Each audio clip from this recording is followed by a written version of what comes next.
A game about indigenous peoples, but they don't have any indigenous developers working on it. Definitely not something that's easy because, like you said, you don't want to turn off the gamers that are like, oh, keep politics out of gaming, but you also do want to kind of make a statement. People won't understand if they're not from the same background, but having people that are like alibis can make a big difference in helping other people have the will to learn.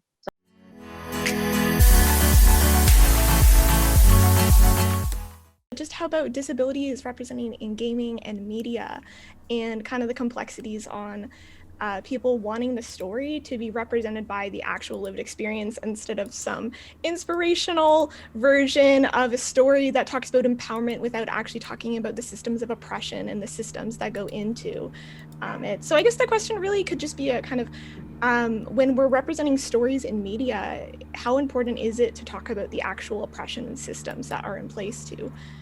Sorry, I'm very bad at like concising questions, but how important, does anyone jump off of that? I can't speak on the disability aspect of that. That's not something that I'm well informed on. But as far as uplifting minorities and smaller, oppressed, marginalized groups in the media, I think that yes, it can be important to focus on the oppression part of it, the downside of it, but also you don't always want to only focus on that.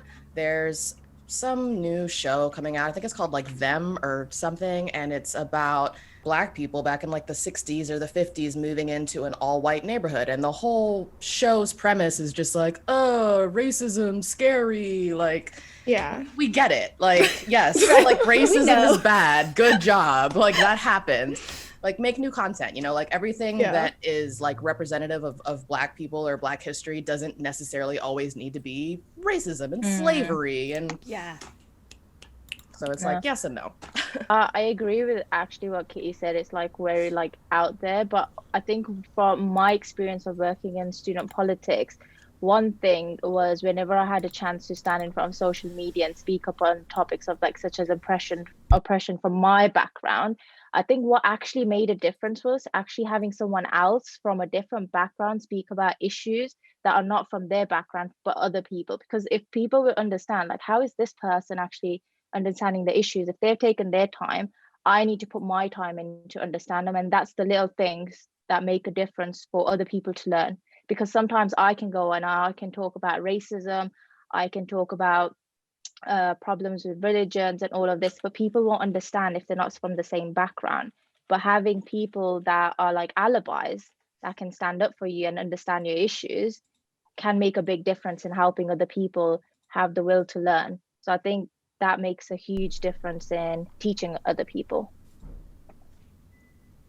Yeah, that's such an important point, like just about allyship, and unfortunately, people struggle to believe the mouths of the people actually being affected by it. And it's like kind of what Afa Kitty was saying, the stories often like around like marginalized people are almost always about the oppression. And I have to agree with that as well, because like, so I'm disabled and queer, and a lot of the stories that are told around disability are either the oppression, but it's very misrepresented, or they don't get, or disabled people don't get their stories told at all. And it's just this idea that it's like a very weird glamorized version of like the actual struggles without actually like really showing it in like a more of a systematic way. They always boil it down to like interpersonal issues of like, this person doesn't understand me. I saw this Twitter thread, let me find the link. There's a game about indigenous peoples, I believe like indigenous Americans, but they don't have any indigenous developers working on it. And part of the plot line is like, oh, the British come and invade and there's disease, and everyone's, and like indigenous people are like, hey, like this is a horrible part of our history. You're just making like a historical fictional game about this. This seems really horrible. It's not like a fun thing for them. It's kind of like them just like glamorizing it, and it's like, why?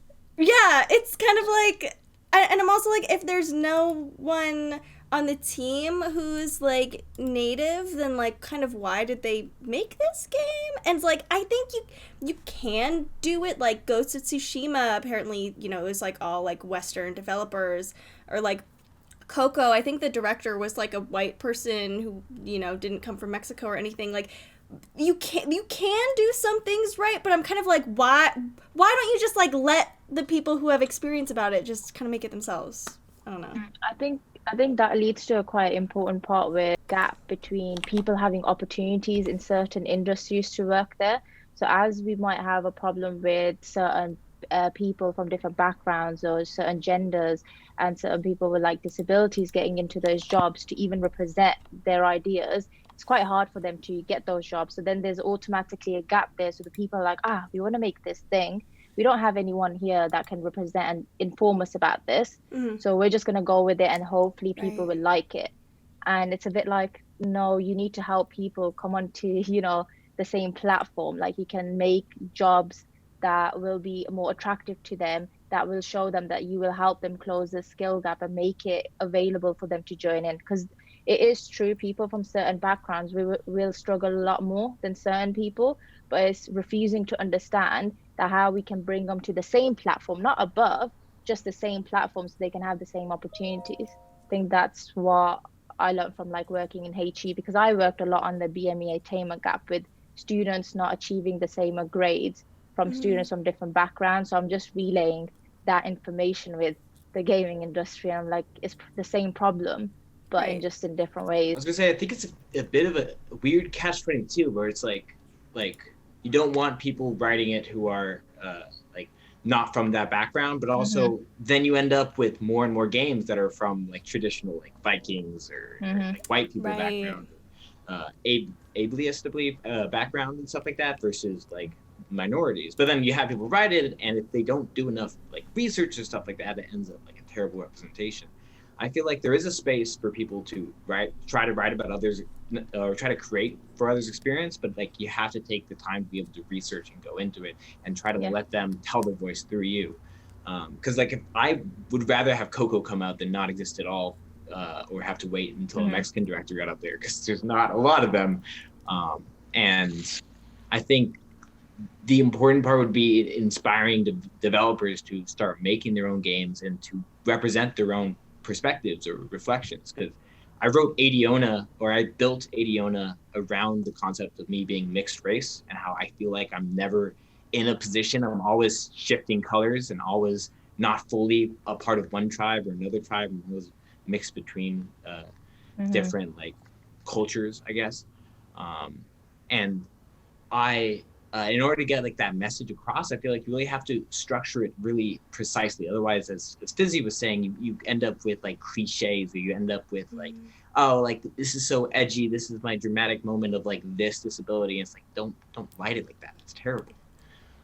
What I try to get across in my game, and I don't feel like I did the best job getting it across in my game. I feel like I has some like getting that message, but like a part of it's like if you structure a game solely around like a certain representing this or specifically a social aspect, people like classic gamers are going to get upset about politics, but also like it's not going to feel like a well-structured game, because you're going to be more focused on delivering this specific like political message versus like delivering the experience with that message in terms of it. It's like the weird art of like it's a hard line to toe. Yeah. It's like Detroit Become Human, and how like they kind of tried to toe the line of like slavery there, but like some people were super against it, hated that they even like made that connection. I thought it was a good correlation. I don't know very much about like the producer or like the maker of that game who makes like all those other games, because apparently he has some problematic background. But as far as speaking about Detroit specifically, I thought that it was handled fairly well. But it's definitely not something that's easy, because like you said, you don't want to turn off the gamers that are like, oh, keep politics out of gaming, but you also do want to kind of make a statement.